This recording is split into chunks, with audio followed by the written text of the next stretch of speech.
Olá pessoal, tudo bem? Meu nome é Kelly, sou professora de Geografia e vamos falar sobre industrialização.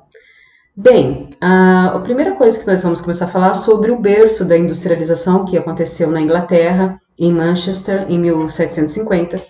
E isso aconteceu porque a Inglaterra tinha muitos fatores que favoreciam, né? Entre elas a tecnologia, que era a máquina a vapor, tinha um mercado consumidor já, tinha muitas reservas de carvão mineral, tanto dentro delas como de outras matérias-primas, porque tinha suas colônias, né?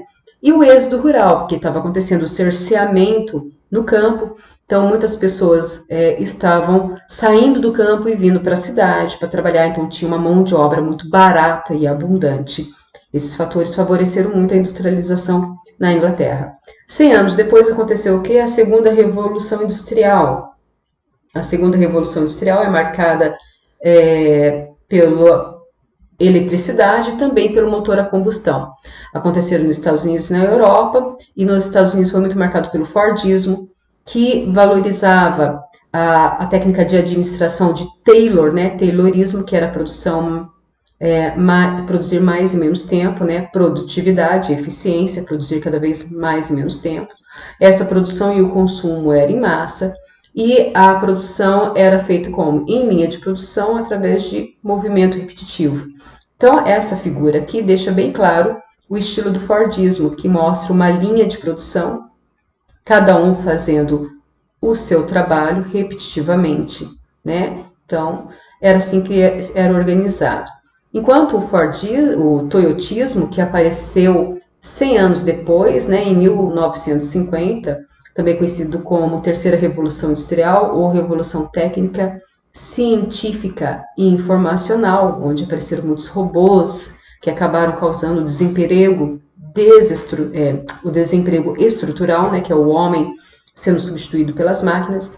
O sistema de administração era muito mais em equipe, então se trocava ideias, produzia-se junto, e essa produção ela era muito flexível. Então, o Fordismo, além de ter linha de produção, o estilo de produção era empurrada, né? Então, primeiro se produzia bastante, depois mandava para o estoque, a produção ficava muitas vezes parada, porque o estoque estava cheio, até empurrar o cliente. Já o toyotismo, não. O toyotismo pensava no quê? No just in time, produção bem a tempo. Primeiro eu escuto meu cliente o que ele quer, requisito a produção para fazer e não existe estoque. Eu vou produzir e já entrego direto para o meu cliente, certo? Bem, outra coisa que é muito importante falar são dos tecnopolos, né? Então, teve as áreas onde passaram pelas primeiras industrialização, que é a área que está rosinha aqui mais clarinho, como o caso da Inglaterra, depois a Segunda Revolução, né, com França e Alemanha, estendendo um pouco mais para o leste europeu, e a Terceira Revolução, né, a Revolução Técnica, Científica e Informacional, é muito marcada pelos tecnopolos, que é o revivamento de algumas áreas, né? Então, nós vamos ter o caso de Cambridge, que aqui está as áreas vermelhinhas, né? Foi uma das primeiras áreas a se industrializar, e agora também é um tecnopolo. Um tecnopolo muito importante na Finlândia é Helsinki. E é legal falar também das regiões da Europa e destacar o caso da Itália. A Itália, a industrialização dela fica toda concentrada no norte, muito por causa de um rio chamado Rio Pó. O Rio Pó permitiu ter muitas hidrelétricas e o renascimento, vocês sabem que aconteceu também no norte da Itália. Então, fundiu, formando novas tecnologias, e mais ali a produção energética acabou favorecendo a concentração industrial na Itália ficar no norte, tá? Próximo do Rio Pó. Já os Estados Unidos, o forte deles são duas áreas industriais. A primeira área industrial foi aqui, ó, o Manufacture Belt. Hoje é uma região chamada Rust Belt, área da ferrugem. Então, se industrializou durante a Segunda Revolução Industrial, né? E daí, na década de 80, tem a evasão, a saída das indústrias dessa região, que era muito forte com automobilísticas, e elas vão se locomovendo para outras áreas, principalmente para o sul dos Estados Unidos, onde vai ser a área de Sun Belt. né? A região de Sunbelt, Sun, sol, né? A área mais quente dos Estados Unidos, que é o sul. E o principal polo de Sunbelt é este aqui, ó, o Vale do Silício, né?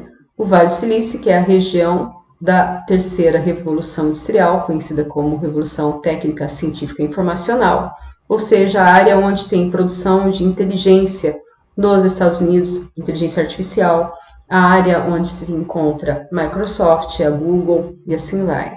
Tá? Bem, em relação às zonas francas, uma das mais importantes é a região do México, chamada Maquiladoras, que é bem a divisa entre Estados Unidos e o México. Então, boa parte daquelas indústrias que saíram lá do Rust Belt foram para o sul dos Estados Unidos e algumas ficaram aqui, na divisa entre o México e os Estados Unidos, aproveitando de leis trabalhistas flexíveis, leis ambientais flexíveis, isenção de impostos. Essas maquiladoras, elas entraram em decadência depois da década de 90. Então, elas cresceram muito entre a década de 70 e 80.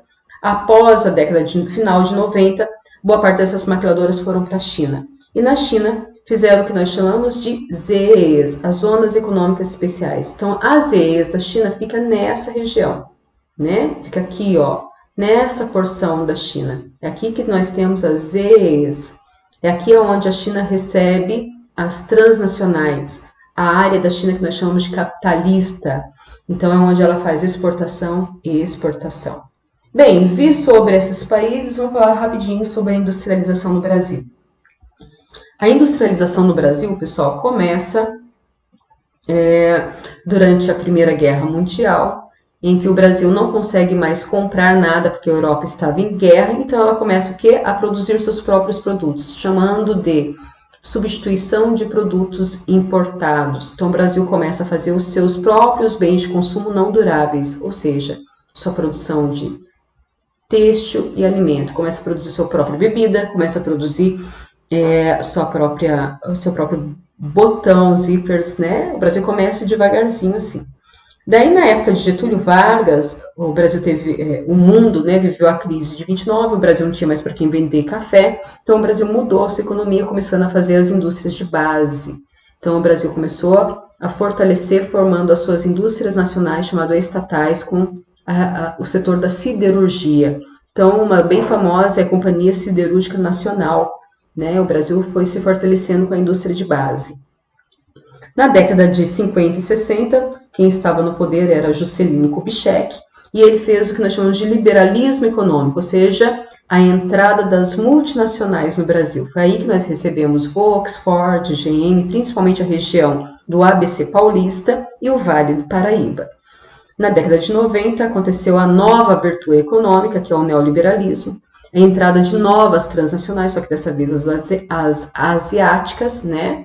Como eu coloquei asiáticas, tá? Como o caso da LG, a Samsung, foi aí que elas entraram, e também foi a época da privatização de algumas siderúrgicas, nossa, entre elas a própria citada, né, anteriormente, a Companhia Siderúrgica Nacional, que foi chamada daí de Vale do Rio Doce. Bem, a região onde tem mais concentração industrial no Brasil é a região do Sudeste. Por esses fatores históricos, era a área onde já tinha concentração de dinheiro, por causa dos barões de café, né? É a área onde tem bastante matéria-prima, a mão de obra era barata e qualificada, porque boa parte dos imigrantes europeus já tinham trabalhado na Europa, então eles eram muito qualificados, e tinha uma infraestrutura do café, como as ferrovias, o Porto de Santos, né? Isso favoreceu a concentração de industrial ser no sul. Então, essas indústrias, a gente pode dizer que até a década de 70 se concentraram muito no sul. E depois é que começaram a fortalecer os polos, como a Zona Franca de Manaus, a de Camaçari, na Bahia.